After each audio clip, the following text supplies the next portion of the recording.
Welcome, welcome, welcome. It's a pleasure to be here with you. A privilege, truly. I'm grateful to be here with you. My name is Dr. Arnold Nerenberg. I'm a licensed clinical psychologist, licensed in the state of California for 46 years. Been in the field for about 50 years. And I'll be 80 years old in 3 months. So I want to bring to you all the experiences and insights and inspirations of a lifetime to put it at your feet so you can benefit from where I've been, where I'm going. That's my hope, to impact you and your loved ones for the rest of your lives. That's actually my intention. The title of today's presentation is The Technical Procedures for Administering the Nerenberg Model of Reframing. The Technical Procedures for Administering the Nerenberg Model of Reframing. So this is very good to be listening to for therapists, mental health professionals, coaches. Yeah, life coaches, executive coaches, health coaches. This is all good, but also it's good for the general public to really have an understanding of how this works. First of all, let me tell you, it's a evidence-based approach. And I published a study winter 2021 in the National Psychologist on it called Pledging Principles Gives Patients Hope. And I've done a number of studies, and I'll talk about the studies, the evidence base for it.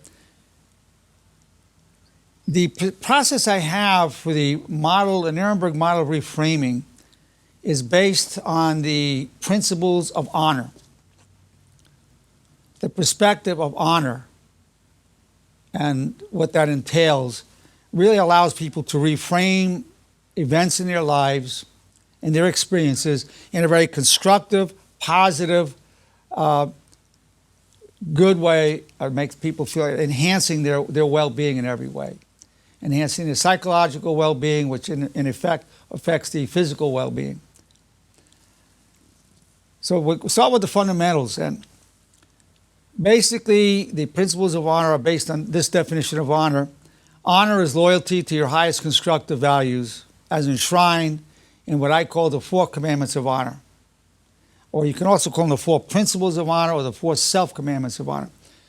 These 4 commandments of honor are really commanding the honor that already resides within us, that we already believe, to arise into consciousness and manifest in thoughts, words, and action.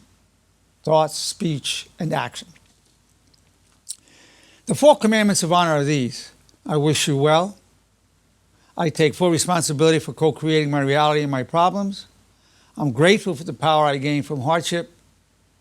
And then one of 2, either I seek always to serve my highest values, or if you believe in God such as I do, God, your wish is my only wish. So those are 4 commandments of honor.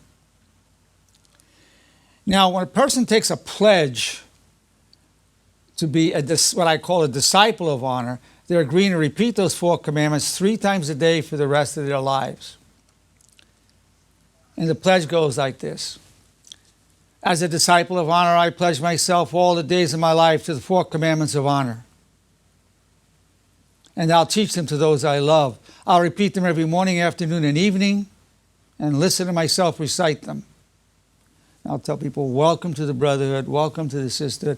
Now, in administering it to over 1,000 people, close to 1,100, over 95% of people, when they take that pledge, immediately feel good. Over 95% immediately feel more hope, and over 92% feel more meaning in their lives.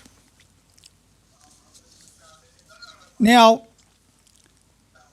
that was based on over 1,000 subjects. Then, a couple of weeks after people take the pledge, I ran a survey.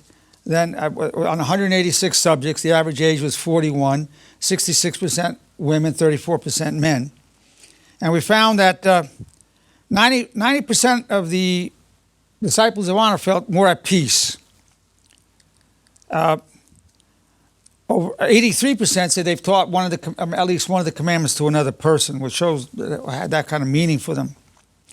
And 84% said they feel more equipped to handle their struggles in life. And that's just a few weeks into the process. And 97% feel that they're a better person. 97% feel they're a better person. So this is now all part of the evidence-based process, but it's also an experiential process. And what I mean by that is, and let me tell you the foundation of that statement. If you want to be using the Nerenberg Model of Reframing, you must become a disciple of honor yourself. This way you get to see or experience what the effects really are with you. Whether you're a psychologist, psychiatrist, marriage and family therapist, licensed clinical social worker, and so forth, or a coach. You want to see what it does for you. So part of the technical procedures is to take the pledge to be a disciple of honor. And then you can either memorize the commandments of honor or read them each, 3 times a day. Now, when I talk to my patients, I always explain it only takes 8 seconds. It's very important for people to understand. It only takes 8 seconds. And they don't have to go somewhere to do it. They can be watching TV, driving, taking a shower, brushing their teeth, whatever. 8 seconds. And it creates, what I tell people is, it creates a positive energy flow, which is very good for your health. And it'll strengthen you morally, emotionally, and even physically strengthens your immune system because it relieves you of getting angry and overreacting so much, which then depletes your immune system. So it's important to point out one of the procedures, this helps people, takes 8 seconds, and it's a very small investment of time. Now then we have what I call the bridge. It's a bridge from the realm of honor to the world of reality. And the bridge is this. What's the most honorable thing to think, say, and do? So that's repeated 3 times a day with the commandments of honor, and also any situation you're in where honor becomes the gold standard. The gold standard for assessing all thoughts, speech, actions. Very transformative effect. Really brings about a very powerful decision-making apparatus and transforms the reframing process. Now, when you as a therapist or as a coach, you take the pledge, you're really taking a pledge to yourself. I tell my patients, this is for you, it's not for me. When you take this pledge, you're taking this for you. And so you need to take the pledge. You could take it, with me, another therapist, or just take it yourself, raise it and read it, and there you go. So now you're a disciple of honor, you're using the 4 commandments of honor with the bridge, and so now when you're working with your clients or your patients, you, at an experiential level, understand what this is, not just in terms of the evidence and the logic of it, and the face validity of the psychological principles, but at experiential level. So I want to emphasize again that the approach is evidence-based and experiential. So you can't just turn somebody loose, say, here are the 4 commandments of honor, here's the pledge, take it home and read it. And then just and then not talking to them about it. Now, another aspect of the technical procedures, every session, without fail, you must discuss with the client or the patient, are they using the 4 commandments of honor? Are you using the bridge? How often? Many times people are using it. Some people say, well, I'm only doing it once a day, twice a day. If they do it once or twice a day, that's pretty good. That'll work. 3 is better, optimal, but the more often, the better. So you want to be asking them, are you using the commandments of honor? Are you using the bridge? And you want to ask them, what effect, if any, do you notice that's happening with it? So they're seeing that you take this seriously. This is absolutely essential to the success of using the Nerenberg model of reframing. You must take it yourself, the pledge, the bridge, and you have to ask the patient each time, and you have to explain, it's just 8 seconds. So you don't want to make anybody feel guilty if they're not doing it. You say, you have no responsibility to me. You're not letting me down. This is for you. About 90% of your people will take that pledge, right? What I say to people, and there's no pressure, this is part of the technical procedure, I say, once I explain the 4 commandments of honor and the advantages and what it does, I then tell them, do you want to take that pledge now, or do you want to just think about it? About 90% of my people say I want to take it now, but 10% want to think about it. And I don't pressure them at all. I say, fine. And I make a note thinking about it. And then at some point I'll ask them again, maybe, in a month or whatever. I'll say, you still want to think about taking the pledge, or do you want to take it now? So I'll ask them from time to time, are they ready to take that pledge? So of that 10% that didn't take it originally, probably about 30% eventually will take the pledge. Some people want to memorize it first. Sometimes, you're asking them to make a serious commitment. That pledge, you're making a lifetime commitment. A lifetime commitment. How many times in life do we do that? In a marriage, maybe to a religion, and you're making it here to be a disciple of honor, to reciting this 3 times a day, and to teaching it to your loved ones. So another aspect of the procedure that you want to do is say, have you taught it to anybody? And then just ask, well, if they're married, I'll say, does your spouse notice any difference? You'd be surprised how often the spouse or the significant other notices that they're different. As a matter of fact, if the spouse, I'm doing on apps right now, so they're at their living rooms, whatever. The spouse is there, I'll ask to talk to the spouse and say, have you noticed the difference? And they'll say, yeah, it's noticeable, and it happens rapidly. It happens within a week or two, as soon as people are doing this. It's noticeable to the primary relationships see the difference. I'm doing another study now where I've interviewed maybe about 70 people so far. People are finding it increases their self-control. Better self-control of their emotions, better self-control of their thoughts, better self-control of their speech, better self-control of their actions. And I'm finding that people feel that they're being more fair with other people, and even more generous. They're seeing these results. So I ask them yes or no to that question, and then I'll ask them, rate it from 0 to 10. 0 is not at all, 5 is medium, 10 is a lot. And people are giving an average rating of about a 9 in terms of how much it's increasing their self-control. That's a lot. Now, this is very powerful. And again, I want to emphasize it's evidence-based and experiential. I can't emphasize that enough. And then as you see your clients and patients doing it, the natural response to seeing people going through these transformations and then asking them how specific examples of what's happening with it, they'll tell you. Myself as a therapist, and to the extent that you respect that person for what they're doing and admire them and see the greatness of what they're doing, very important. Now, what I always tell people, I say, the only indicator, the only measure of success is honor. You have people who make a lot of money, good looking and smart, who are losers, failures, flops, if they don't have honor. Only honor defines success. Only honor. Now, certainly you want to make money, look good, be healthy. That's not, of course, those are achievements, but they don't define success.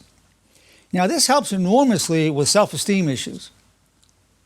And I'll tell people as I see them living more honorably, I'll say, I'm looking at an honorable person. I'm looking at an honorable woman. I'm looking at an honorable man. And I genuinely feel proud of it. I'll say, I feel proud of you. I will share that honest feeling. So if you feel that, and that's a natural response to have, then it's wise as part of the actual procedure to share that reaction. You'd be surprised how many people have never had anyone tell them they're proud of them. I mean, it's quite expansive. Many of them didn't hear from their fathers, their mothers, and so a lot of ways we're a mother or father figure to the people, and it's very, very affirming. Of course, we're not doing it in a phony way. It's not a technique. It's something that must be genuinely from your heart. You're proud of that person, you admire them, and you see them as a success. That means a lot because we're in a very materialistic society where success is defined by how good you look, what kind of job you have, what kind of money you're making, what kind of car you're driving, what kind of property or house you own, and so forth. And that doesn't define success at all. That defines achievement. Because people who have all these properties and monies, if they don't have honor, they're losers. They're failures. Only honor defines success. That's a whole different viewpoint. Right there you get a reframing where people feel lack of self-esteem, worthless. They should have been doing more.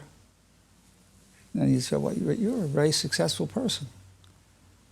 That's huge. That's an important reframing of the self-concept. So that's a summary of the technical procedures for administering the Nerenberg Model of reframing. So now I'm going to ask you, I'm going to turn to my audience, we're on a Zoom call while we're doing this. I'm going to ask Lee, you have any comments or questions? I'm a little under the weather right now, but I will say that the deeper I get into the honor program and the more that I discipline myself to be an honorable person in every aspect of my life, it's really making a difference. I feel a lot more secure within myself. See, the identity, Lee said he feels more secure in himself. You get more secure in your identity because honor then becomes your identity. The thoughts that pop into your mind do not define who you are. That's based on your genetics, family upbringing, societal norms. You're a reflection of the thoughts you choose to have. So you're choosing to have honorable thoughts such as I wish you well, or you're looking for ways that perhaps you co-created the problem. It's awesome. And that defines you. The thoughts that pop in your mind don't define who you are. But the thought you balance it with does. That's a very good point. Michael Trejo, Dr. Trejo, what about yourself? Any thoughts that you have on this? Hi, guys. Yeah, I find it that it's, I wish it would have came along the honor system when I was younger. I feel like my maturity had to catch up to the honor system, and I feel like it kind of goes hand in hand. And also finding my identity early in life, as a young Latino, striving through many hoops to make means in the American institutions. It was not easy finding myself, and having an honor system throughout that journey would have really helped me. But I'm glad it's here. It's helping me now mature. Well, Dr. Trejo, you've achieved so much in your lifetime, and you're definitely a man of the people. So there you have it. Here he is, a Latino, a Mexican heritage, trying to fit into a society where it wasn't an easy fit, and being surrounded by a whole culture that looks at success by these achievements, looking good, making money, having a good career. And Michael saying that this would have been a lot better from an early age, realizing that honor is the only factor that defines success. There is nothing else, only honor. Yeah, that's excellent. Michael Lopez, any thoughts you want to share with us? I've definitely noticed that sharing it is really self-therapeutic, It helps, it fortifies, So sharing it is therapeutic and fortifies you. I have the good privilege of doing this with wonderful human beings every day. I love it. People say, well, you're turning 80, you want to retire? I say, from what? Retire from what? This is great. I'm meeting with all these wonderful human beings that I love, and sharing to uplift them. There's nothing better in the world. Yeah. Yeah. Roberto, what about yourself? Well, since I became a disciple of honor, I feel more at peace with myself. I got stronger to approach the struggles of life, for sure. I got more self-control, like you said. I think also I'm more fair with others too. So I learned all that. It made me a better person, a better human being, becoming a disciple of honor, What's amazing to me, thanks for sharing that, Roberto. What's amazing to me is how quickly this all unfolds once a person starts saying this. It creates a very positive energy flow, which is so healthy and gets us into another way of looking at life and situations. It's beautiful. Hassan, what about yourself? Can you hear me okay? Are you there, Hassan? Yeah, I'm here. Can you hear me okay? Yeah, what about yourself? Any comments or questions about the concepts presented? No, I think it's, like many others said, it really, I wish I had it younger in my life, to have someone kind of put a mirror in front of me and kind of help me to understand it's more about how I react to the things that are happening around me rather than, really trying to let myself naturally figure it out. But if you have this honor system, I really feel like it guides you and slows you down before you make any decisions in a hasty way. See that? The honor system has really allowed me to calm myself down when making decisions. Hassan, that's a very good point. I hear that often, actually. People feel that slowing down and not just reacting or overreacting. They get a chance to step back a little bit, assess it, and say what's the most honorable thing to think, say, and do. Very, very true. It's a very powerful way of that stepping back and basically responding in a way with more wisdom. Yeah, with more wisdom through this process. Well, it's been a great pleasure. It's been a great pleasure to meet with you. I've enjoyed myself immensely, and I'm grateful that you're here. I'm grateful that I have this opportunity to present to you the technical procedures for administering the Nerenberg model for reframing. Thank you so much.